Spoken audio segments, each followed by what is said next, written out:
Hello everyone, once again welcome in my channel Udgam Classes. This is Nidhi Saxena. I welcome you all on my channel.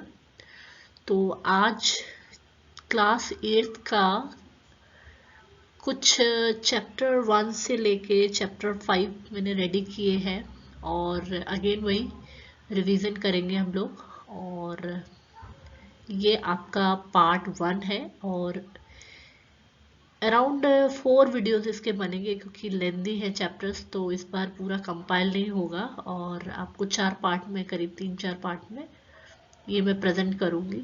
I hope again आपको ये पसंद आएगा और मेहनत करी है इसमें तो आपका सपोर्ट बिल्कुल चाहिए रहेगा इसमें।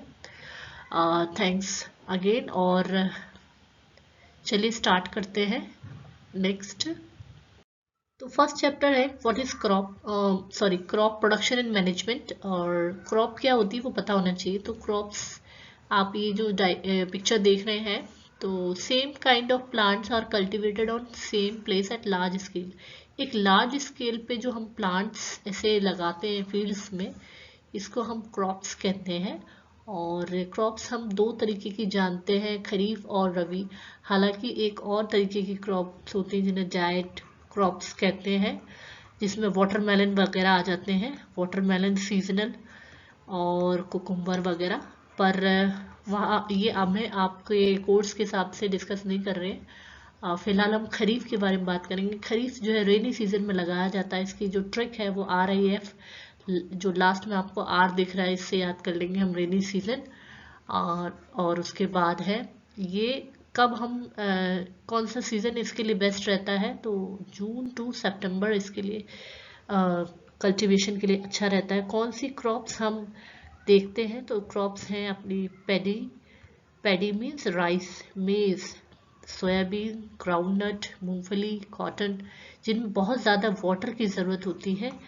वो क्रॉप्स हम खरीफ क्रॉप्स में कल्टीवेट कराते हैं। अगेन ट्रिक वही आर्ट से मुझे भी याद रहता है, आई होप आपको भी याद रहेगा। फिर बाकी रबी क्रॉप्स, इसको विंटर में लगाते हैं। और ये अपना जैसे हम लोग जानते हैं वीट, ग्राम, पी, मस्टर्ड, लिनसीड। जैसे हम सर्दियों में हम क्या गेहूं चने की रोटियां ज़्यादा खाते हैं, चपाती और बहुत सरसों का साग। तो इस तरीके से इसकी क्रॉप्स याद रख लेंगे। और सीज़न हमारा क्या रहेगा, सर्दियां हमारे यहाँ स्टार्ट होती है कैसे, अक्टूबर से, ठीक है। और इसका सीज़न अक्टूबर टू मार्च चलता है। तो नेक्स्ट हम देखेंगे तो क्या प्रैक्टिस जरूरत होती है क्रॉप प्रोडक्शन के लिए, क्या पैरामीटर्स हैं, क्या हम करते हैं, किस तरीके से करते हैं। तो सबसे पहले तो मिट्टी को तैयार करना होता है, प्रिपरेशन ऑफ सॉइल। फिर सोइंग करते हैं, यानी कि बीजों को सिलेक्ट करके बोना उनको, है ना। एडिंग मैन्योर डालते हैं, फर्टिलाइजर्स डालते हैं, इरिगेशन करते हैं, प्रोटेक्शन करते हैं वीड्स से। वीड्स मतलब अनवांटेड प्लांट्स। जैसे हमारी ये क्रॉप्स लगी हुई हैं और यहाँ पर इसके पास ही कोई अलग तरीके का एक कोई प्लांट ग्रो कर जाता है, तो ये जो प्लांट है ये इसका न्यूट्रिशन सब लेता रहता है, जिस वजह से फिर ये ग्रो नहीं कर पाता है। तो ये अनवांटेड प्लांट्स होते हैं वीड्स। देन फिर हम क्या करते हैं, हार्वेस्टिंग करते हैं, कटाई करते हैं, फिर हम स्टोरेज भी करते हैं। और उसके बाद नेक्स्ट है हमारा the process of loosening and turning of the soil is called tilling और ploughing this is done by using plough. तो ये मशीन्स होती हैं जिनके थ्रू हम लोग छोटी सी कह सकते हैं, आप ये डायग्राम देख रहे हैं, तरह तरह की आजकल मॉडर्न तरीके की मशीन्स चल गई हैं टर्निंग, सॉइल टर्न करने के लिए। सॉइल टर्न क्यों करते हैं, ताकि जो ऊपर की एयर है वो भी सॉइल के अंदर एंटर कर पाए, सॉइल पार्टिकल्स के बीच में एंटर कर पाए, इसलिए ये टर्निंग ऑफ सॉइल बहुत ज़्यादा ज़रूरी है। तो नेक्स्ट देखते हैं कि द प्लाग, ये प्लाग एक तरीके का, इस तरीके का आप कह सकते हैं टूल, डिवाइस, कुछ भी इंस्ट्रूमेंट आप कह सकते हैं। ये आपका वुड का है और ये आयरन का लगा हुआ है ये। और ये रहा आपका प्लाग शाफ्ट और ये आपका प्लाग शेयर।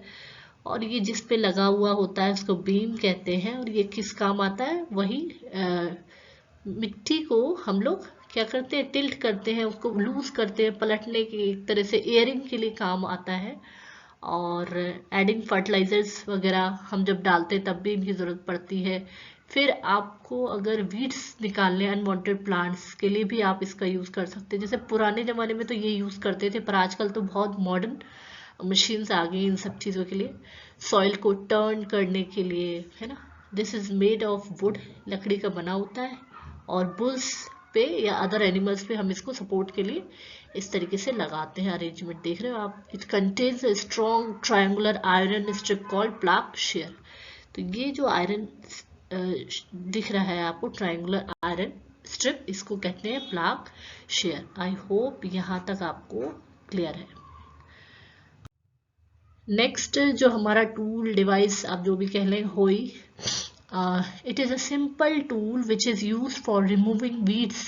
वीड्स मतलब अनवांटेड प्लांट, उनको निकालने के लिए हमें होई की ज़रूरत पड़ती है। और अगेन लूजनिंग के लिए, it is a long rod of wood और iron, strong broad bent plate of iron is fixed on one end. तो ये इस तरीके का कुछ इंस्ट्रूमेंट होता है, टूल होता है, जो आयरन का भी हो सकता है ये, और वुड का भी हो सकता है। यहाँ पर आपका ये प्योर आयरन का होगा, इसको होई कहते हैं। और ये किसके लिए काम आता है, या तो आप इससे अनवांटेड प्लांट को निकाल सकते हैं, मिट्टी को लूज कर सकते हैं, ये सारे काम आप इससे देख सकते हैं फार्मर्स को करते हुए। ठीक है। नेक्स्ट है सीड ड्रिल्स। सीड ड्रिल्स एक ये मशीन है, और nowadays the seed drill is use for sowing the with the help of tractor. आजकल इसको ट्रैक्टर की हेल्प से इसको यूज किया जाता है। और इससे हम क्या करते हैं, this so the seeds uniformly, इससे हम बीजों को लगाते हैं, सीड्स को इक्वल डिस्टेंस पे सीड्स को सोइंग की जा सकती है, और इक्वल डेप्थ भी उनकी बनी रह सकती है। It ensure that seeds get covered by soil after sowing. और इससे ये भी इंश्योर हो जाता है कि जो सीड्स हैं वो पूरी तरह मिट्टी से कवर हो चुकी है। ऐसा नहीं है कि ये ऊपर ही है, तो अगर ऊपर है तो कोई भी एनिमल बर्ड्स इनको ले जाएगी, तो ये ठीक नहीं है। इसलिए ये एक इंश्योर करता है कि सीड्स जो है वो मिट्टी से कवर हो चुकी है। This protect seed from being eaten by birds. Sowing by using seed drills save time और लेबर। इससे आपका टाइम भी सेव होता है, और एक मेहनत जो है वो भी बचती है। नेक्स्ट हमें थोड़ा सा देखना पड़ेगा कि फर्टिलाइजर्स और मैन्योर्स क्या होते हैं अकॉर्डिंग टू टॉपिक्स, है ना। Fertiliser are man made inorganic salts होते हैं, जो कि फैक्ट्रीज में इनका प्रोडक्शन होता है। और मैन्योर तो ऑर्गेनिक, अपना एक ऑर्गेनिक खाद कहते हैं जिसे हम लोग, है ना, ऑर्गेनिक होता है प्योर। और इसको बनाते हैं हम लोग, आप लोग जानते हैं, कैटल डंग से। प्लांट रेजिड्यू जो बचा हुआ प्लांट का वेस्ट है, अगर वो आप एक पिट में डाल दें, गड्ढे में डाल दें इस तरीके से, है ना, सारा प्लांट का वेस्ट और काऊ डंग वगैरह सब डाल दें, थोड़े दिन बाद आप देखेंगे ये आपका कंपोस्ट एक तरीके से तैयार हो गया है। क्यों? क्योंकि इसमें माइक्रो ऑर्गेनिजम्स बहुत सारे लग गए हैं, जिन्होंने इसको क्या कर दिया, डिकम्पोज कर दिया, तोड़ दिया, ये सारा जो कुछ था उसको डिकम्पोज कर दिया, और ये कंपोज बन गया, एक ऑर्गेनिक मैन्योर बन गया है। ठीक है, आई होप ये आपको क्लियर हो गया होगा।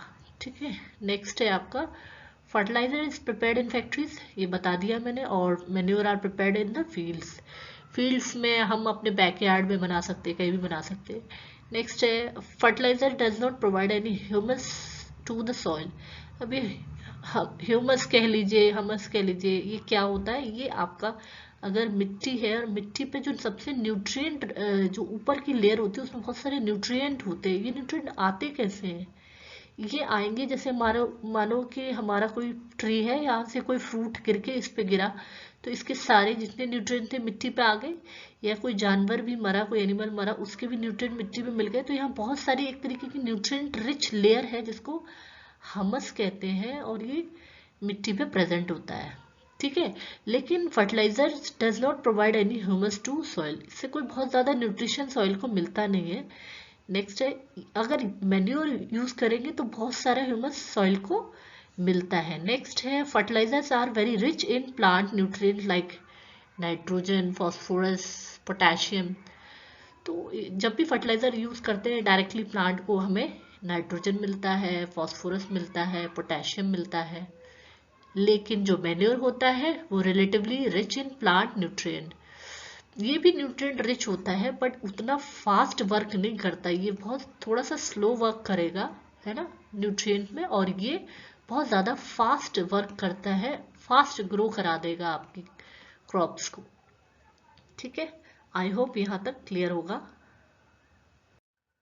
नेक्स्ट है अपने टॉपिक एडवांटेज ऑफ मैन्योर डालने के क्या फ़ायदे होते हैं। मैन्योर डालने से एक तरीके से हम कह सकते हैं कि वाटर होल्डिंग कैपेसिटी जो होती है सॉइल की बहुत ज़्यादा बढ़ जाती है। सॉइल में पार्टिकल्स होते हैं, it makes the soil porous due to which exchange of gases become easy. ये सॉइल को पोरस बना देता है और जिससे जो गैसेज है वो अंदर जा सकती है ना। It increase the number of friendly microbes. इसको डालने से वहाँ पर फ्रेंडली माइक्रोब्स वहाँ पर डेवलप हो जाते हैं, बन जाते हैं या फिर ग्रो कर जाते हैं, और सॉइल का जो टेक्सचर है वो भी काफ़ी अच्छा हो जाता है। ओवरऑल बहुत ही अच्छा रिजल्ट आता है मैन्योर डालने का। फिर एक टॉपिक है अपना इरिगेशन। इरिगेशन क्या चीज़ है? तो irrigation the supply of water to crop at regular interval is called irrigation. पानी की सप्लाई करना है किस पे? क्रॉप्स में। उसके लिए कई मेथड है, कुछ पुराने हैं कुछ नए हैं। पुराने मेथड्स को हम ट्रेडिशनल मेथड्स कहते हैं और आजकल जो नए हैं वो मॉडर्न मेथड कहते हैं। ठीक है, तो the supply of water to the crop at regular interval, पर एक पर्टिकुलर टाइम पे हमें डालना पड़ता है ना। और सोर्सेज क्या है इरिगेशन के? तो वेल्स हैं, tube wells, ponds, lake, river, dams, canal, ये सभी सोर्सेज हैं। आप ये पिक्चर देख सकते हैं, एनसीईआरटी से लिया गया है, जिसमें आपका ट्रेडिशनल में आ जाता है पुराने टाइम में जो हम लोग यूज़ करते थे। हालांकि अभी भी कई जगह यूज़ करते हैं, जैसे कि आपका पुली सिस्टम है, चेन पंप है, ढेकली है, राहत है। इस तरीके से जैसे ये फार्मर अब खुद से ये वाटर को निकाल के ये डाल रहा है तो इसको मोट कहेंगे। फिर ये ढेकली है, ये एक तरह से लिफ्ट किया वाटर को और ये एक यहाँ पर लोड डाल दिया और ये पूरा स्प्रिंकल कर देगा, पूरे में फैल जाएगा। फिर ये ऐसे यहाँ से भी डाल सकते हैं। फिर ये चेन पंप है, ये राहत है, इसको एनिमल यूज कर रहे हैं। लेकिन बेस्ट मेथड अगर देखें तो आजकल जो स्प्रिंकलर सिस्टम चल रहा है और ड्रिप सिस्टम, ड्रिप में ये प्लांट्स की जस्ट रूट पे आपका पानी को ड्रॉप बाय ड्रॉप डालता रहता है, जो ड्रिप सिस्टम है ना।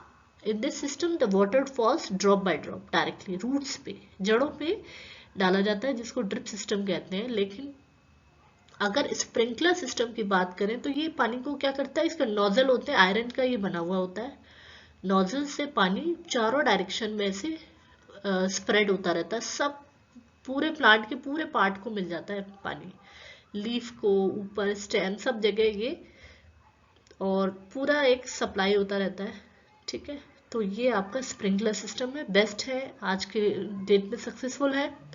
जब वाटर की इतनी क्राइसिस है उस समय ये आई थिंक बेस्ट मेथड्स है। और नेक्स्ट, तो अगेन हम जब प्रोटेक्शन करेंगे अपनी क्रॉप्स को तो हमें वीड्स से बचाना होता है, और फार्मर यूज करते हैं क्या, वीडीसाइड्स। वीडीसाइड्स क्या होते हैं? कुछ केमिकल्स होते हैं जो इनको ग्रो नहीं करने देते वीड्स को क्रॉप्स के साथ। नेक्स्ट है हमारा हार्वेस्टिंग। हार्वेस्टिंग एक कह सकते हैं मशीन्स होती हैं, और जैसे ये आपका एक ये टूल मान लीजिए, इससे कटाई करते हैं हम लोग। और separating of grains from crop called threshing. Threshing एक टेक्निक होती है जिसमें क्रॉप ग्रेन को अलग किया जाता है क्रॉप से। आजकल तो ये मशीन एक कंबाइंड मशीन है जिसमें आप थ्रेशिंग भी कर सकते हैं और आप हार्वेस्टिंग भी कर सकते हैं, यानी कि आप ग्रेन्स को भी अलग कर सकते हैं क्रॉप से, और क्रॉप्स की कटाई भी सेम चीज आपका हो जाएगा by using this modern technique is called machine combine. Next है स्टोरेज भी करना जरूरी है। अब क्रॉप्स ग्रो करनी है तो इनके लिए आपको यहाँ एनसीईआरटी में डायग्राम दिए हुए हैं। Farmer store grain in jute bags और मेटालिक बिन्स। मेटालिक, ये जूट के बैग्स यूज करते हैं, मेटालिक बिन्स यूज करते हैं, है ना। और जिनको हम क्या कहते हैं, सिलोज और ग्रेनरीज कहते हैं। ये इस तरीके से सिलोज और ग्रेनरीज कहते हैं जिनमें ग्रेन्स को स्टोर किया जाता है। अब इनसे क्या होता है कि जो अपने पेस्ट है जैसे रैट वगैरह, ये इंसेक्ट इसको क्रॉप को खराब नहीं कर पाते हैं, तो इसलिए स्टोरेज भी बहुत ज़्यादा इम्पॉर्टेंट है। तो ये रहा आपका पूरा स्टोरेज का डिटेल्स। नेक्स्ट हम देखेंगे न्यू चैप्टर है अपना, इसमें chapter 2 microorganism friends and foe. तो फो मीन्स एनिमी, और एनिमी मतलब दुश्मन, मतलब किस तरीके से वो हार्मफुल हैं। तो माइक्रो ऑर्गेनिजम्स हम जानते हैं, सब बोलते हैं bacteria bacteria bacteria, but there are some other micro organism also. क्या होते हैं? एल्गी, प्रोटोजोआ, देन अपना फंगाई, देन अगेन अपना बैक्टीरिया तो है ही, तो ये भी अगेन माइक्रो ऑर्गेनिज्म की कैटेगरी में आता है। कौन? प्रोटोजोआ हो गया, फंगाई हो गया, एल्गी हो गई, सब माइक्रो ऑर्गेनिज्म की कैटेगरी में आते हैं। तो ये कुछ डायग्राम्स हैं, ये ड्रॉ करके प्रैक्टिस करने की ज़रूरत होती है क्लास 8th में, और इम्पोर्टेंस है, ये सब जानना जरूरी है। ये क्लेमाइडोमोनास है, दिस इज एल्गी, ये भी अपना स्पायरोगारा, ये भी एक एल्गी है। और प्रोटोजोआ, प्रोटोजोआ अपना ये हो गया पैरामीशियम और अमीबा। नेक्स्ट है अपना फंगाई, ये रहा पेनिसिलियम और एस्परजिलस और ब्रेड मोल्ड्स। नेक्स्ट है ये रहते कहाँ है, तो इनका प्लेस कहाँ पर है। ये बहुत गर्म जगह भी रह सकते हैं, they live all around us, ये हमारे वैसे तो चारों तरफ रहते हैं, पानी में, वाटर में, मिट्टी सॉइल में, हॉट स्प्रिंग गर्म पानी के झरने, और आइस में ठंडी बर्फ में, समुद्र में डीप में, और ये कहीं भी हर जगह एटमॉस्फेयर में रहते हैं। हम जो भी चीज टच करते हैं ये हमारी स्किन से, कपड़ों से चिपके हुए रहते हैं, तो हम इनसे बच नहीं सकते, ये हर जगह रहते हैं। नेक्स्ट, तो ये एक एक्टिविटी है जिसमें हम ये देख रहे हैं कि जो डो बनाया गया है मैदे का, इसमें हमने डाला है ईस्ट पाउडर।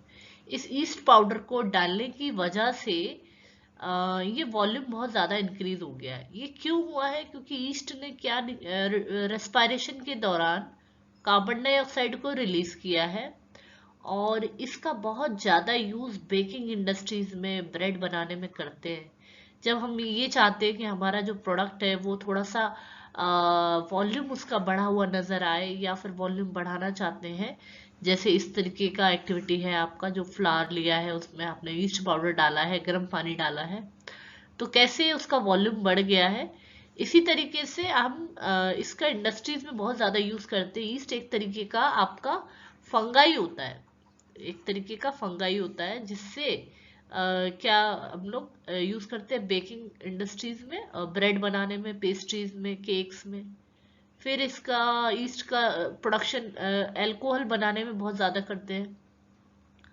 उसके बाद एक इस प्रोसेस को हम फर्मेंटेशन कहते हैं। जब हम अल्कोहल बनाते हैं तो शुगर लेते हैं और उसमें ईस्ट डाल देते हैं, तो अल्कोहल बन जाता है और कार्बन डाइऑक्साइड बनती है, प्लस स्मॉल अमाउंट में थोड़ी सी एनर्जी भी रिलीज होती है इसमें, और इस प्रोसेस को फर्मेंटेशन कहते हैं। फिर एंटीबायोटिक्स क्या होते हैं? एंटीबायोटिक्स एक्चुअली आपका कुछ माइक्रो ऑर्गेनिजम्स होते हैं जो हम लोग एज अ मेडिसिन यूज करते हैं। जैसे कि एक मेडिसिन एक आपका एंटीबायोटिक है पेनिसिलिन, ये एक तरीके का फंगाई से तैयार किया गया मेडिसिन है, एंटीबायोटिक है, जो कि आप यूज में हम लोग लेते हैं। जैसे कि कुछ एग्जांपल यहाँ पे दिए, स्ट्रेप्टोमाइसिन, एरिथ्रोमाइसिन, टेट्रासाइक्लिन, ये सब एंटीबायोटिक है। तैयार किससे किए जाते हैं? फंगाई से तैयार किए जाते हैं। कैसे? इसको कैसे तैयार किया जाता है या क्या हुआ होगा? ये एक साइंटिस्ट थे, अलेक्जेंडर फ्लेमिंग, ये अपनी लैब में काम कर रहे थे। तो जब लैब में काम कर रहे थे तो वहां पर एक कल्चर प्लेट होती है इस तरीके की, वहां इन्होंने कुछ बैक्टीरिया को ग्रो कराया हुआ था इस तरीके से। सडनली उन्होंने देखा कि उसके ऊपर एक ग्रीन पैचेस इन्हें नजर आए, ऐसे, इसको मोल्ड कहा उन्होंने, मोल्ड।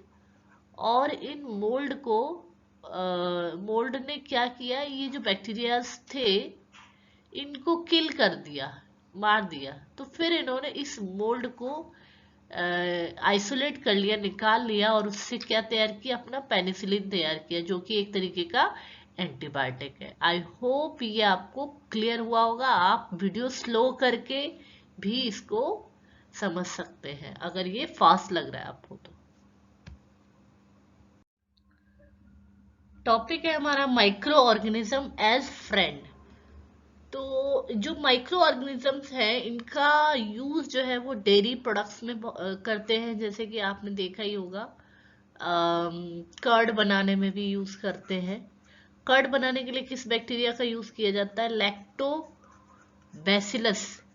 इसको यूज करते हैं मिल्क से कर्ड को बनाने के लिए। तो ये एक हम कह सकते हैं फ्रेंडली बैक्टीरिया है।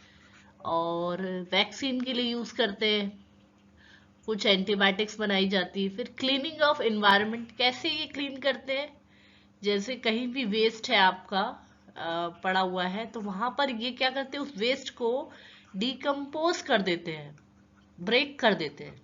तो अब जब ब्रेक कर देंगे तो एनवायरनमेंट कैसा होगा, क्लीन होगा। ठीक है। और अगर ये डिकम्पोज नहीं हुआ तो वहां तो स्मेल आनी शुरू हो जाएगी बहुत ज्यादा। वहां पर पूरा माहौल जो है, पूरा एनवायरनमेंट जो है वो सारा एक तरीके से बहुत ज्यादा पॉल्यूटेड हो जाएगा। तो ये डिकम्पोज होना भी बहुत जरूरी है। उसके बाद है नाइट्रोजन फिक्सेशन।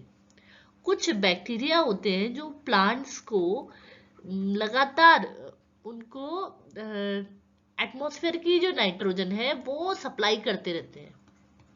प्लांट्स को एक्चुअली ग्रोथ के लिए नाइट्रोजन का बहुत ज्यादा रिक्वायरमेंट होता है।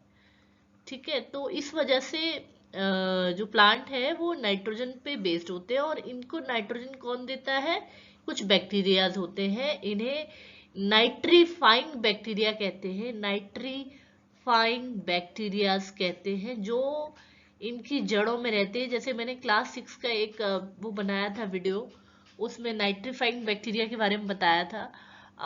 वो इनकी जड़ों पे रहते हैं, रूट्स पे रहते हैं, और ये नाइट्रोजन को प्लांट्स को सप्लाई करते रहते हैं। प्लांट्स को बहुत ज्यादा अमाउंट में नाइट्रोजन की जरूरत होती है ग्रोथ के लिए। नेक्स्ट टॉपिक है हमारा ये माइक्रो ऑर्गेनिज्म एज फो, मतलब दुश्मन। एक तरीके से इसका मतलब होता है एनिमी। ठीक है। और कैसे ये एनिमी है हमारा वो देखेंगे। जैसे ये टीबी है, और टीबी यानी कि ट्यूबरकुलोसिस डिजीज है, ये बैक्टीरिया से कॉज किया जाता है। और कैसे ये, इसका मोड ऑफ ट्रांसमिशन क्या है, कैसे होता है, ये हवा से, एयर से ये ट्रांसफर होता है। ये इसके कुछ प्रिवेंटिव मेजर्स है, एक पेशेंट को क्या करना चाहिए। जैसे पेशेंट को कंप्लीटली आइसोलेशन, बिल्कुल अलग रख देना चाहिए। और उसकी जो चीजें पर्सनल बिलोंगिंग्स है वो पेशेंट से बिल्कुल दूर, मतलब पेशेंट की चीजें यूज नहीं करनी चाहिए दूसरों को, और उनको बिल्कुल आइसोलेट कर देना चाहिए। मीजल्स ये अपना वायरल डिजीज है। अगेन ये भी मोड ऑफ ट्रांसमिशन, ये कैसे आता है, ये एयर से आता है। चिकन पॉक्स ये भी वायरस है, ये भी एयर और कांटेक्ट करने से होगा। और पोलियो भी एक तरीके का वायरस है। तो ये सब है क्या, ये सब माइक्रो ऑर्गेनिजम्स हैं, और ये ऐसे दुश्मन ये हमारे निभा रहे हैं, सारे डिजीज कॉज कर रहे हैं। पोलियो वाटर से भी ट्रांसफर होता है। उसके बाद कॉलरा के बारे में बताया, कॉलरा एक बैक्टीरिया से होता है। कैसे ये हमारे तक पहुंचता है, हम वाटर अगर ऐसे कंटामिनेटेड ड्रिंक कर लेंगे, कुछ फूड हमने ठीक नहीं लिया है। फिर टाइफॉइड है, टाइफॉइड भी बैक्टीरिया से हो जाता है। कैसे, आपने कंटामिनेटेड वाटर पी लिया है उस वजह से। फिर ये उसके प्रिवेंटिव मेजर्स है, आप कैसा पानी यूज करना चाहिए, बॉइल्ड वाटर यूज करना चाहिए। हेपेटाइटिस ए, ये भी एक वायरल डिजीज है, ये भी वाटर अगर ठीक नहीं यूज किया जा रहा है तो उसके लिए यूज करते हैं। वैक्सीनेशन किया जाता है इसके लिए, और ये टाइफाइड के लिए भी वैक्सीनेशन, ये आपका सब वैक्सीनेशन किया जाता है इन सबको प्रिवेंशन के लिए। नेक्स्ट है मलेरिया। मलेरिया तो सबको पता है मॉस्किटो से होता है, पर ये ना तो ये वायरस है ना ये बैक्टीरिया, ये सब प्रोटोजोआ। और ये आपका एक्चुअली ये मॉस्किटो इस प्रोटोजोआ को अपनी बॉडी पे कैरी करता है और लाके ये किसी प्लेस पर उसको छोड़ सकता है। सपोज ये कोई मॉस्किटो है, इसके ऊपर ये कुछ प्रोटोजोआ लगा हुआ है, ये जहां भी बैठेगा लैंड करेगा, चाहे वो वाटर हो, ठीक है, तो वहां पर ये डेवलप कर जाएंगे, ये प्रोटोजोआ को रिलीज कर देगा, ठीक है। तो इस तरीके से ये होता है। नेक्स्ट है आपका कुछ जो एनिमल्स होते हैं वो भी इसका शिकार हो जाते हैं, और जैसे कि एक डिजीज है एंथ्रेक्स, ये कैटल जितने होते हैं और ह्यूमंस इसमें भी हो जाती है। नेक्स्ट है, इसको कहते हैं, नेक्स्ट है फुट और माउथ डिजीज, ये भी कैटल्स में वायरस से हो जाती है। तो ये कुछ खतरनाक बीमारियां हैं जो हो जाती है। उसके बाद रॉबर्ट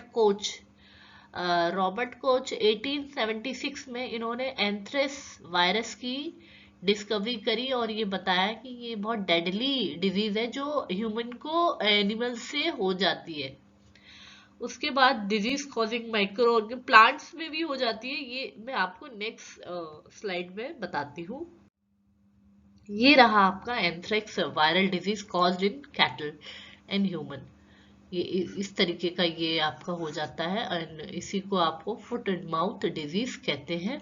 और इस तरीके से बाकी तो पिक्चर्स देखने लायक नहीं है और बहुत ज़्यादा मुझे लगता है कि एक अच्छी पिक्चर नहीं मिल रही थी, तो ये एक आइडिया लेने के लिए आई थिंक एनफ है। और नेक्स्ट है कुछ प्लांट्स में भी कुछ डिजीज हो जाती है, जैसे कि सिट्रस कैंकर बैक्टीरिया से हो जाती है और मोड ऑफ ट्रांसफर क्या है, एयर।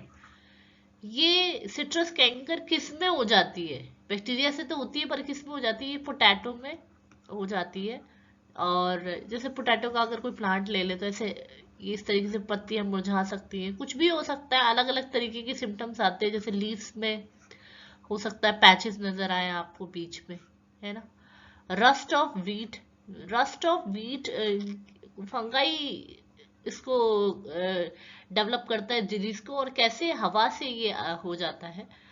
और अपना एक डिजीज है येलो वेन मोज़ैक, ये भिंडी में हो जाता है, जैसे कि आपको उखरा। और वायरल डिजीज है ये, कौन लेके आता है, ये अगेन इंसेक्ट्स कैरी करते हैं। तो ये रहा आपका, थोड़ा सा पिक्चर्स डाली है, कोशिश की है। साइकिल ऑफ इंसेक्ट्स, ये कैटल से ह्यूमन में पहुंचती है, ठीक है। और फिर ये अगर ये अगेन आपका ये आपका अगर कोई आपका मॉस्किटो वगैरह है उसके भी काटने से ये ये हो सकता है। तो ये एक तरीके का आपको डायग्राम से कुछ आइडिया देने की कोशिश करी है मैंने। नेक्स्ट है अपना टॉपिक, फूड प्रिजर्वेटिव्स क्या होते हैं। फूड प्रिजर्वेटिव कुछ ऐसे मेजर्स है जिनसे हम ये इंश्योर करते हैं कि प्रोडक्ट जो है हमारा वो ठीक रहे, उसमें कोई प्रॉब्लम ना आए, कोई उसमें खराबी ना आए। तो इसलिए प्रिवेंटिव मेजर्स लिए जाते हैं, जैसे कि हम कुछ चीज़ों में सॉल्ट डाल देते हैं, शुगर या ऑयल डाल देते हैं। जैसे पिकल्स में हम लोग ज़्यादातर क्या यूज़ करते हैं, ऑयल यूज़ करते हैं, और जिससे कि वो जो पिकल है वो ठीक बना रहता है, खराब नहीं होता है। फिर एक बहुत इम्पोर्टेंट प्रोसीजर है जिसे कहते हैं पॉस्चराइजेशन। जब भी आपका मिल्क आप तक पहुंचता है उससे पहले बहुत लंबा प्रोसेस होता है ये पॉस्चराइजेशन का। एक्चुअली इसमें ये मिल्क आप तक पहुंचे उस समय ये खराब हो सकता है। उससे पहले ये जो फैक्ट्रीज में इनको क्या किया जाता है, ट्रीटमेंट दिया जाता है। 30 से 40 सेकंड के लिए इनको 70 डिग्री सेंटीग्रेड पे बॉईल किया जाता है। और बॉईल भी नहीं, हल्का सा टेम्परेचर देके बस इतना टाइम होता है, और ताकि कोई इस पे माइक्रो ऑर्गेनिज्म इस पे डेवलप ना कर जाए, ठीक है। और इसलिए ऐसा किया जाता है। बहुत इंपॉर्टेंट टेक्निक है पॉस्चराइजेशन, आपके कोर्स में मेंशन है ये। नेक्स्ट है नाइट्रोजन साइकिल। और नाइट्रोजन जो साइकिल है हमारी जो एटमॉस्फेयर होता है वहां पर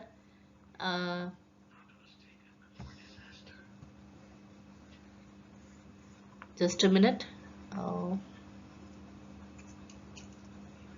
हाँ, एटमॉस्फेयर की जो नाइट्रोजन होती है ये हमें प्लांट्स को चाहिए होती है, रिक्वायरमेंट होती है, पर ये प्लांट्स को डायरेक्टली कैसे मिलेगी?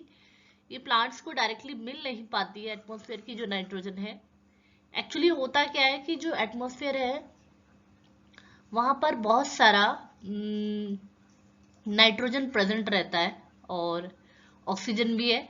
तो जब भी लाइटनिंग होती है ना, लाइटनिंग, वो गड़गड़ाहट बिजली की, तो ये आपस में रिएक्शन कर जाते हैं और ये लैंड पे पहुंच जाते हैं अलोंग विद द वाटर, पानी के साथ, और ये लैंड पे पहुंच जाते हैं, सॉइल पे। यहाँ से कुछ बैक्टीरियाज होते हैं जो जिन्हें हम क्या कहते हैं, नाइट्रोजन फिक्सिंग बैक्टीरिया। ये प्लांट्स को लगातार इस नाइट्रोजन को सप्लाई करते रहते हैं। किस फॉर्म में? नाइट्रेट फॉर्म में या नाइट्राइट फॉर्म में ये सप्लाई करते रहते हैं, क्योंकि ये प्लांट डायरेक्टली ऐसे N2 नहीं ले सकता, ये कुछ कंपाउंड फॉर्म में ही उसको ऑब्जॉर्ब कर सकता है। उसके बाद अगर इसने एनिमल्स ने इन प्लांट्स को खाया तो इनका जो वेस्ट निकला, और वेस्ट में या इनकी डेथ हुई, तो फिर से उनके जो नाइट्रोजनस वेस्ट है ये सॉइल में गया। सॉइल में गया तो फिर से वही अगेन उसको जो नाइट्रोजन फिक्सिंग बैक्टीरिया है ये फिर से प्लांट्स को सप्लाई कर सकते हैं ये चीज। ठीक है, तो ये एक साइकिल चलती रहेगी। नेक्स्ट है, अगर तो एटमॉस्फेयर की नाइट्रोजन है तो कुछ बैक्टीरियाज है, जैसे मैंने बताया था, ये क्या करते हैं, नाइट्रोजनस कंपाउंड को अलग से भी फिक्स करते रहते हैं और सॉइल को सप्लाई करते रहते हैं। तो ये एक साइकिल चलती रहती है। फिर कुछ बैक्टीरिया होते हैं जिन्हें कहते हैं डीनाइट्रीफाइंग बैक्टीरिया। डीनाइट्रीफाइंग बैक्टीरिया, ये जो सॉइल में वापस जो गया है मरने के बाद एनिमल के, इसको रिलीज भी किया जाता है, एटमॉस्फेयर में वापस भेज दिया जाता है। कौन से बैक्टीरिया? डीनाइट्रीफाइंग बैक्टीरिया, इसको वापस एटमॉस्फेयर में रिलीज कर देते हैं। ये अपने आप में बहुत लेंदी टॉपिक है, आई थिंक किसी दिन और डिटेल में मैं डिस्कस करूंगी। फिलहाल मैंने एक ओवरव्यू दिया है आपको, आई होप ये थोड़ा सा समझ में आ रहा होगा आपको। तो यहाँ पर अगर सॉइल में वो जो वापस आया है नाइट्रोजनस वेस्ट, उसको रिलीज कर दिया गया है और एटमॉस्फेयर में वापस चला गया है, इसको कौन करता है? Denitrifying bacterias. Denitrifying bacterias. और फिक्स कौन करता है? Nitrifying bacteria. यहाँ पर फिक्सिंग होगी और यहाँ पे रिलीज हो जाएगा ये। आई होप थोड़ा सा आपको आइडिया लगा होगा, बाकी इसके लिए और डिटेल एक लेक्चर में तैयार करूंगी। नेक्स्ट है, तो चैप्टर है हमारा synthetic fibre, fabrics and plastics. Class 7th में जो हमने पढ़ा था कि फाइबर्स दो तरीके के होते हैं, नेचुरल और सिंथेटिक। तो वहां पर तो हम केवल नेचुरल फाइबर के बारे में पढ़ पाए थे, जैसे कॉटन, फ्लैक्स और वूल और सिल्क। पर 8th में आप क्लास 8th का अगर सिलेबस देखेंगे तो ये सब भी सिंथेटिक फाइबर हमें डिटेल में पढ़ने को मिलेगा, जैसे नायलॉन है, पॉलिस्टर है, पॉलीथीन है, रेयॉन है, ये सभी डिटेल में पढ़ने को मिलते हैं। फिर ये सिंथेटिक फाइबर का फ्लो चार्ट है, जिसमें ये rayon, nylon, polyester, acrylic. Polyester दो तरीके का होता है, टैरलिन और पैट। इससे आपकी प्लास्टिक्स बॉटल वगैरह बनाई जाती है। और टैरलिन को अगेन हम क्लोथिंग में यूज करते हैं, कपड़े बनाने के लिए, ड्रेस मटेरियल बनाने के लिए। ये भी ड्रेस मटेरियल के, इसका भी ड्रेस मटेरियल, इससे तो रोप्स, रस्सियां भी बनाई जाती हैं। आगे डिस्कस करेंगे और डिटेल में। तो मैंने यहाँ पर ऐड किया है, वो थोड़ा सा रीडिंग करते हैं कि the synthetic fibre made by human being, that is why. इसको सिंथेटिक फाइबर क्यों कहते हैं? क्योंकि मैन मेड है, इसको ह्यूमंस ने डेवलप किया है, बनाया है, इसलिए सिंथेटिक फाइबर कहते हैं। Synthetic fibre is also chain of small unit joint together. मतलब अगर मैं ये कहूँ कि इसको बनाते कैसे, तो ये सपोज ये एक ब्लॉक है, ऐसे ये एक और ब्लॉक जोड़ दिया, एक और ब्लॉक जोड़ दिया, इस तरीके से छोटे छोटे फाइबर्स को ऐड किया जाता है और इनको डेवलप किया जाता है। पर ये होते क्या है, ये केमिकल है, मैन मेड है, तो ये केमिकल्स है। केमिकल्स को जोड़ा जाता है एक तरीके से, कहते हैं उनकी यूनिट्स को जब एक साथ आ जाती है तो हम क्या कहते हैं, वो सिंथेटिक फाइबर बन जाता है। तो each small unit is actually a chemical substance. ये सब क्या है, केमिकल सब्सटेंस है। और ये क्या बना सकते हैं, एक बहुत लंबी पॉलीमर चेन बना सकते हैं। पॉली मतलब बहुत सारे, मेनी। और the word polymer come from Greek word, ये ग्रीक से आया है, मेनी। और मर मीन्स पार्ट, यूनिट। ठीक है, आई होप ये क्लियर हुआ होगा आपको। Next is types of synthetic fibre. Synthetic fibre के टाइप्स क्या होते हैं? रेयॉन, रेयॉन एक तरीके का आर्टिफिशियल सिल्क है और इसको वुड पल्प से तैयार किया जाता है। इसको विस्कॉस भी कहते हैं। फिर एक्रेलिक है, इसको एक्रोनाइट्राइल से यूज बनाया जाता है। ये वुलन क्लोथ्स के लिए यूज किया जाता है। नेक्स्ट नायलॉन जो है, ये आप पैराशूट की जो रोप्स देख रहे हैं, ये सब बहुत ज़्यादा स्ट्रांग होती है और ये नायलॉन से बनाई जाती है। फिर रॉक क्लाइंबिंग के लिए जो रस्सी आप देख रहे हैं, रोप, इसको भी नायलॉन से बनाया जाता है। नेक्स्ट आप देखो socks, ropes, tent, toothbrush, car, seat belt, sleeping bags, ये सभी कुछ नायलॉन से रेडी किया जाता है। नायलॉन 1931 में पहली बार बनाया गया था। और इस कैसे बनाया था, कोल को वाटर और एयर इन तीनों को मिक्स कर लिया गया था और नायलॉन को तैयार किया गया था। ये पहला फुल्ली सिंथेटिक फाइबर था। ठीक है, ये रहा आपका कुछ articles made of rayon. Rayon मतलब थोड़ा सा सिल्क का आप कह सकते हैं, कारपेट टाइप्स है। फिर ये नायलॉन फाइबर है, I hope I am correct, rayon.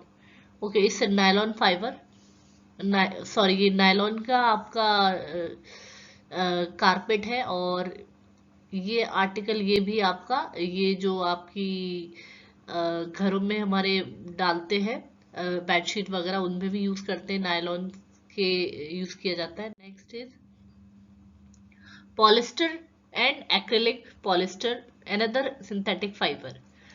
तो पॉलिस्टर भी एक तरीके का सिंथेटिक फाइबर है, जैसे पहले डिस्कस किया था। Fabric made from the fibre do not get wrinkle. इसमें रिंकल नहीं पड़ता है, हमेशा क्रिस्प और इजी टू वॉश होता है। लोग इसको बहुत ज्यादा यूज करते हैं।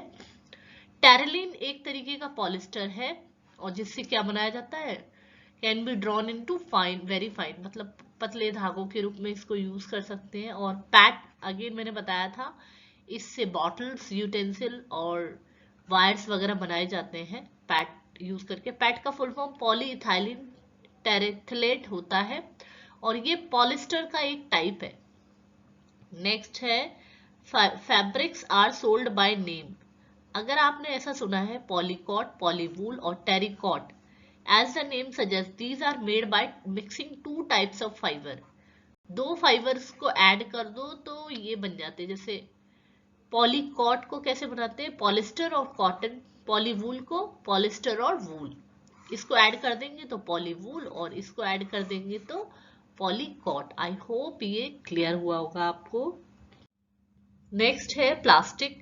प्लास्टिक भी स्मॉल यूनिट को कंबाइन करके बनाया जाता है। ये आपका लीनियर भी हो सकता है, अरेंजमेंट और क्रॉस लिंक भी हो सकता है।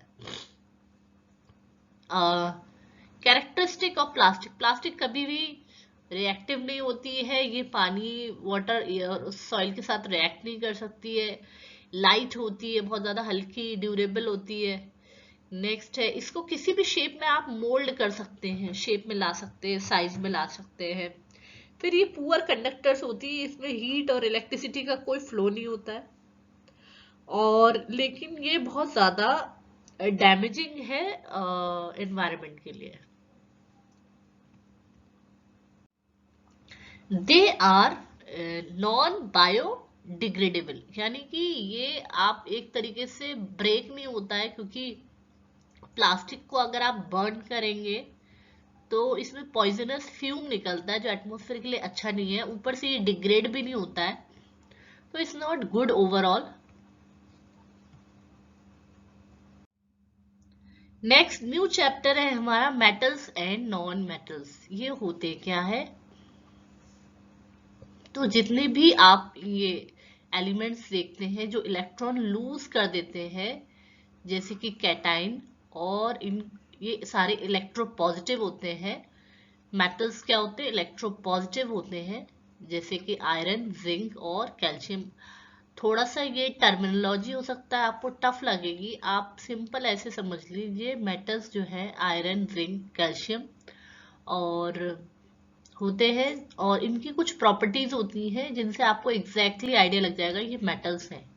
जैसे मेटल जो होते हैं डक्टाइल होते हैं, इनको वायर्स बना सकते हैं, जैसे गोल्ड है, गोल्ड भी बहुत ज्यादा डक्टाइल है, 1 ग्राम गोल्ड से आप 2 किलोमीटर तक का लंबा एक वायर उसका तैयार कर सकते हैं।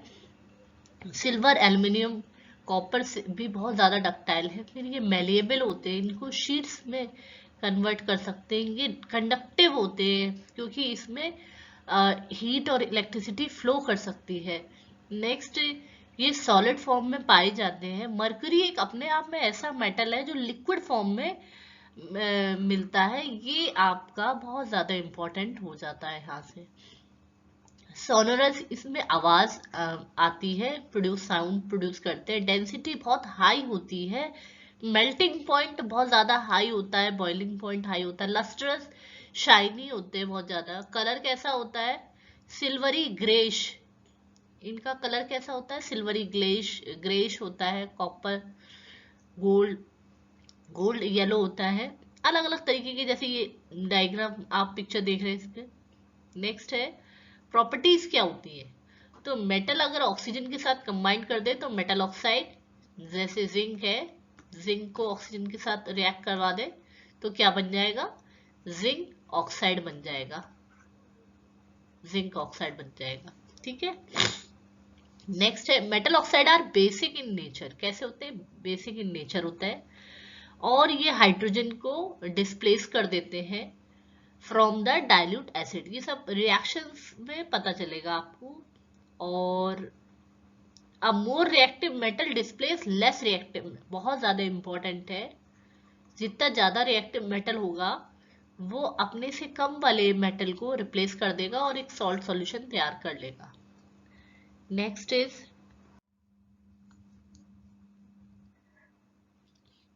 तो ये रिएक्टिविटी सीरीज है, और the series of metal in which they are arrange in order of decreasing reactivity. सबसे टॉप पे तो ये अपना जो मेटल है बहुत हाई रिएक्टिव है, सबसे लास्ट में लीस्ट रिएक्टिव है।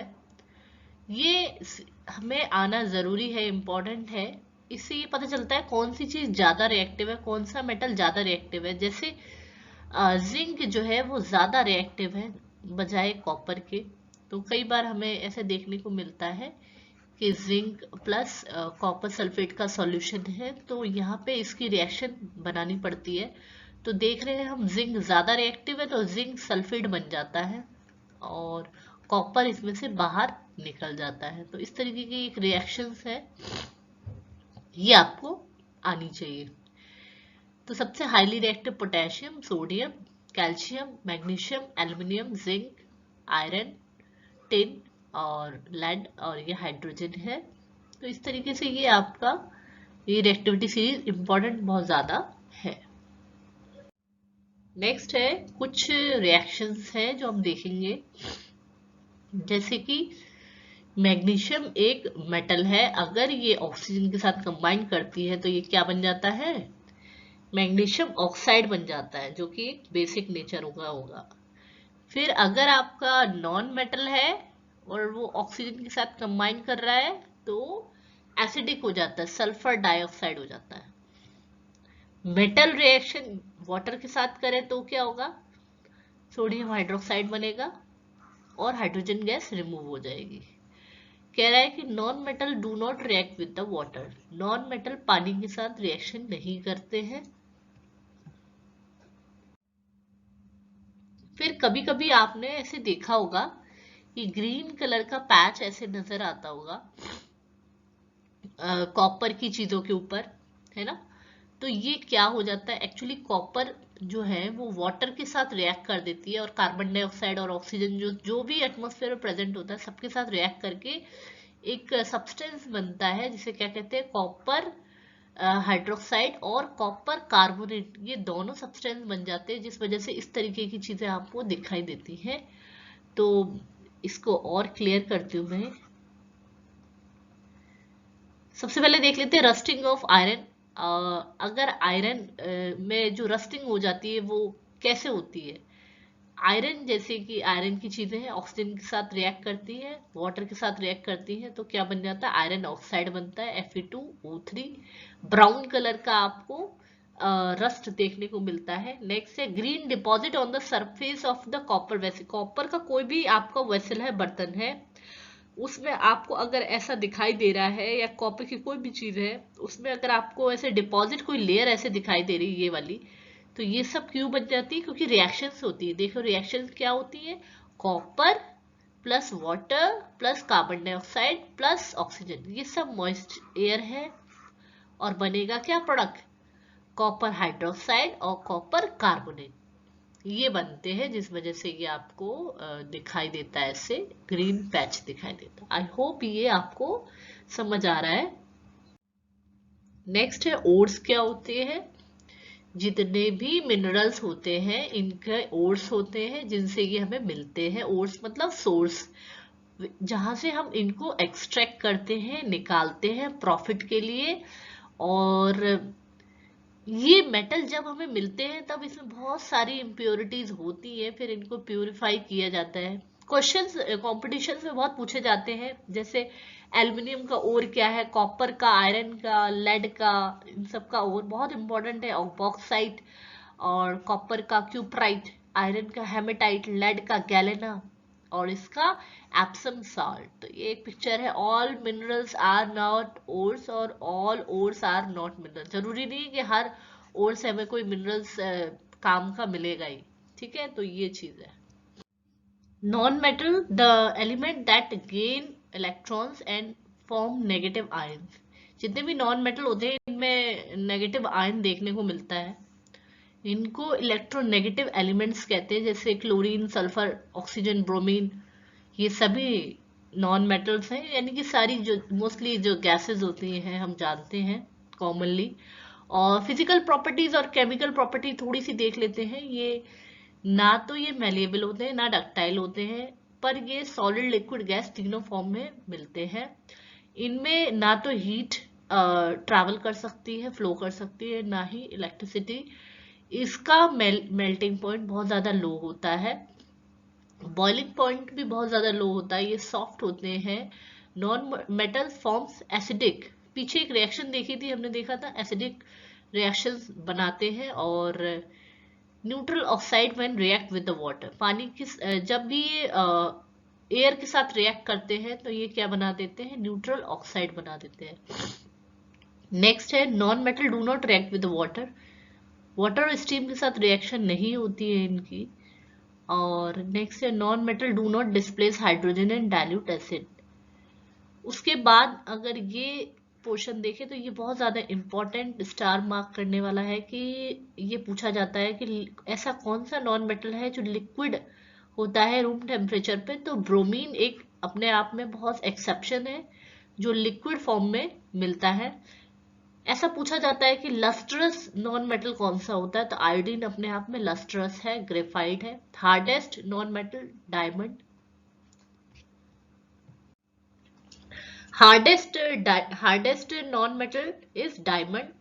और ये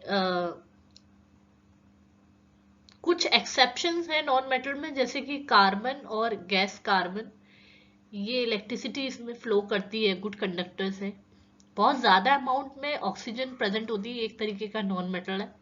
एलोट्रॉपी मतलब इनके जैसे और भी फॉर्म्स मिलते हैं, जैसे कार्बन के कई सारे फॉर्म्स अवेलेबल है तो वो एलोट्रॉपी कहलाता है।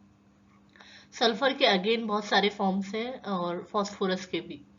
शो एलोट्रॉपी मतलब जैसे हम लोग जानते हैं कार्बन के कई कार्बन 12, कार्बन 14, इस तरीके से बहुत सारे फॉर्म्स इनके अवेलेबल है एटमॉस्फेयर में, ठीक है। नेक्स्ट है they do not conduct electricity because they do not contain ions. ज्यादातर नॉन मेटल्स में इलेक्ट्रिसिटी ट्रेवल नहीं करती है। क्यों नहीं कर सकती है? क्योंकि इनपे आयंस नहीं होते। नेक्स्ट है sulphur is highly reactive non metal और इसको वाटर में रखा जाता है, और इफ कैप्ड ओपन, अगर खुला रखेंगे तो ये कैच कर सकता है क्या? फायर कैच कर सकता है।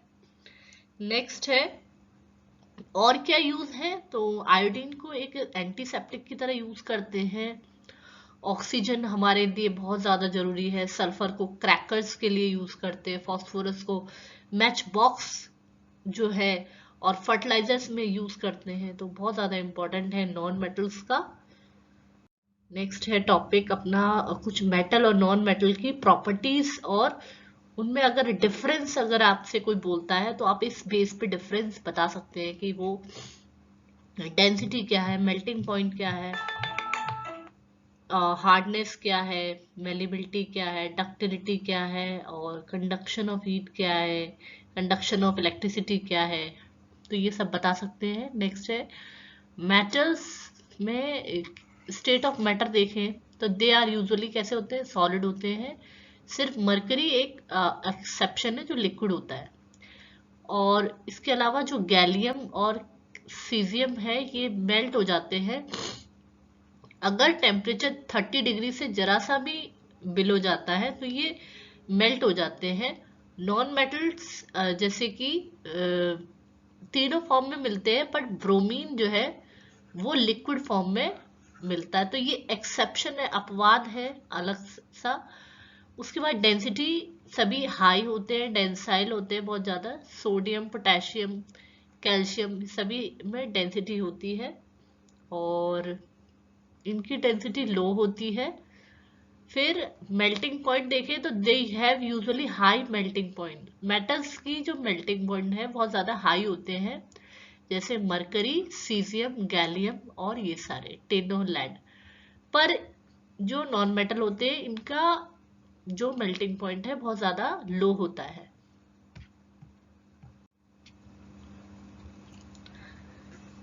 हार्डनेस देखें तो hardness they are usually hard except mercury. Mercury एक अपवाद जिसे हम कहते हैं, लिक्विड फॉर्म में होता है मेटल, और ये हार्ड नहीं होता है। सोडियम और कैल्शियम और मैग्नीशियम, लेड, ये सभी जो है ना एक्सेप्शंस है। They are usually hard except mercury, sodium, ये सभी हार्ड नहीं होते। इनको तो आप नाइफ से भी कट कर सकते हैं, ठीक है। They are usually not hard, but exceptions is diamond सबसे ज्यादा हार्डेस्ट नॉन मेटल है, ठीक है। नेक्स्ट है मेलिबिलिटी।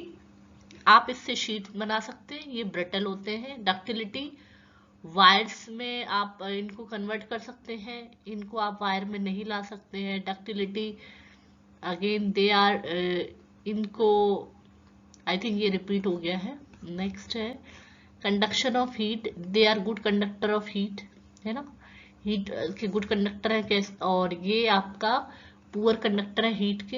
इलेक्ट्रिसिटी इसमें ट्रैवल करती है पर इसमें नहीं करती है, ठीक है। तो आई होप ये एक छोटी सी आपका डिफरेंस हो गया तैयार। नेक्स्ट है corrosion. Corrosion the process of slowly eating away of metal. Metal अगर अपनी शाइन खो दे या मेटल ऐसा लगे कि खराब हो रहा है, तो हम क्या कहेंगे? कोरोजन हो रहा है। क्यों? क्योंकि उसमें ऑक्साइड की एक ऑक्सीजन की लेयर चढ़ गई है, और या फिर उसने अलग अलग सब्सटेंस के साथ रिएक्शन कर ली है, जो एयर में जो गैसेस है उनके साथ रिएक्शंस कर ली, जिस वजह से हम कहते हैं कि कोरोजन हो गया है। जैसे कि कोई भी कन्वर्जन हो सकता है, मेटल ऑक्सीजन के साथ, कार्बोनेट्स के साथ, सल्फाइड के साथ, सल्फेट के साथ, किसी के साथ भी रिएक्शन कर सकता है, और फिर वो खराब हो सकता है मेटल। तो इसके लिए हम लोग क्या करते हैं? पेंट करते हैं मेटल को, ग्रीसिंग करते हैं, ऑयलिंग करते हैं, गैल्वेनाइजेशन करते हैं, प्लेटिंग करते हैं, एनोडाइजिंग करते हैं। तो ये बचाने के लिए, मेटल को सेफ रखने के लिए, प्रिवेंट करने के लिए हम लोग यूज करते हैं ये सारी टेक्निक। और galvanisation, the process of forming a thick layer of zinc. Metal के ऊपर अगर आपने जिंक की कोई लेयर चढ़ा दी है तो हम उस प्रोसेस को क्या कहेंगे, गैल्वेनाइजेशन कहेंगे। और सेल्फ प्रोटेक्टिंग मेटल्स, ये क्या होते हैं, जो ऐसे मेटल, द मेटल जो रिएक्ट करते हैं एयर के साथ और एक थिन लेयर अपने आप ही उन पे देखी जाती है, जैसे कि एल्युमिनियम ऑक्सीजन के साथ रिएक्ट कर लेता है तो हम ज्यादातर इसका कंपाउंड ज्यादातर आपको देखने को मिल Al2O3, जिंक भी, इन पे ये ऑक्सीजन के साथ रिएक्ट करके इनकी कवरिंग और ज्यादा स्ट्रांग हो जाती है, तो ये कोरोजन से बच जाते हैं। सेल्फ प्रोटेक्टिंग मेटल्स है, ये अपने आप में बहुत ज्यादा स्ट्रांग होते हैं और कोरोजन इसमें नहीं होता है। ठीक है, नेक्स्ट है एनोडाइजिंग। क्या होता है, the process of forming thick layer of aluminium oxide over aluminium, aluminium के ऊपर एल्युमिनियम ऑक्साइड की एक लेयर तैयार की जाती है जिसे एनोडाइजिंग कहते हैं। अगेन ये बहुत लंबा प्रोसेस है, इसको बस इतना ही आप समझ जाइए कि ये एक प्रोसेस है जिसमें thick layer of aluminium oxide बनती है एल्युमिनियम मेटल के ऊपर। नेक्स्ट अपना लास्ट चैप्टर है इस वीडियो का, chapter number 5, coal and petroleum. Natural resources क्या होते हैं, नेचुरल रिसोर्सेज अपने जो भी हमें नेचर से मिलता है, जैसे कि पानी है, वाटर है, सॉइल है, मिनरल्स है, एयर है, तो वो सब नेचुरल रिसोर्सेज है। इनएग्जॉस्टेबल, जो अनलिमिटेड है और कभी खत्म नहीं होंगे ह्यूमन एक्टिविटी से, जैसे एयर और सनलाइट। एग्जॉस्टेबल मतलब जो आपके अभी तो प्रेजेंट है बट लिमिटेड है, जो आने वाले टाइम में नहीं रहेंगे, जैसे कोल, पेट्रोलियम, मिनरल्स, फॉरेस्ट। फॉसिल क्या होता है, रिमेन्स यानी कि बचा हुआ, क्या प्लांट और एनिमल्स का अगर जो रिमेन्स बचे हुए हैं ओवर द टाइम, यानी कि पुराने समय से अगर ये मतलब कह सकते हैं कि बहुत ज्यादा ओवरऑल टाइम में ये पार्ट्स जो है दबे रह गए और अब उन्हें देखा जा रहा है, तो हम क्या कहते हैं, वो फॉसिल्स हैं। Some exhaustible natural resources from dead remain of living organism called fossils, यानी कि ऐसे ऑर्गेनिज्म जो एक पर्टिकुलर टाइम पे बहुत करोड़ों सालों पहले दब गए जमीन के अंदर और उनमें एक हाई प्रेशर पड़ा और सॉइल की लेयर्स बहुत सारी गई वहां पर, तो ये किस में कन्वर्ट हो गए, ये फॉसिल्स में कन्वर्ट हो गए और जो क्या बन गए, कोल, पेट्रोलियम, नेचुरल गैसेस में कन्वर्ट हो गए। कोल एक फॉसिल फ्यूल है और ये कैसे बनता है, decay of vegetation, millions of years लग जाते हैं इसमें। It is a non crystalline form of carbon.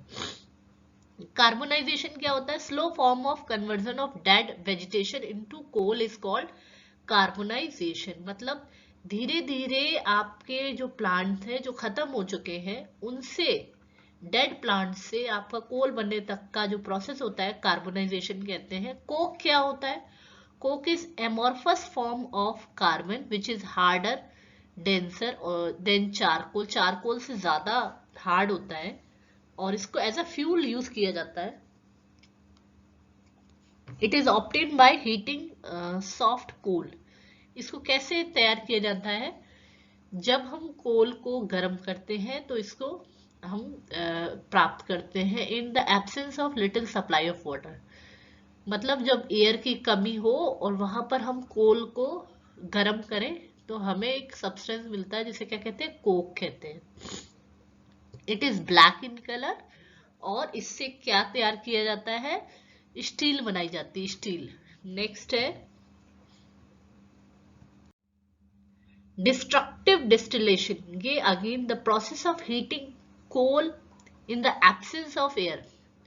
कोल को अगर गर्म किया जा रहा है एयर की एब्सेंस में तो उसको क्या कहेंगे, प्रोसेस को डिस्ट्रक्टिव डिस्टिलेशन कहेंगे। कोल तार क्या होता है, ये थिक लिक्विड होता है, इसमें करीब 200 सब्सटेंस होते हैं मिक्स और बहुत ज्यादा इसका यूज होता है कोल तार का, जैसे ड्रग्स में, डाइज में, प्लास्टिक में, परफ्यूम्स में, आपका पेंट में, नेफ्थलीन बॉल्स में बहुत ज्यादा इंपॉर्टेंट है ये।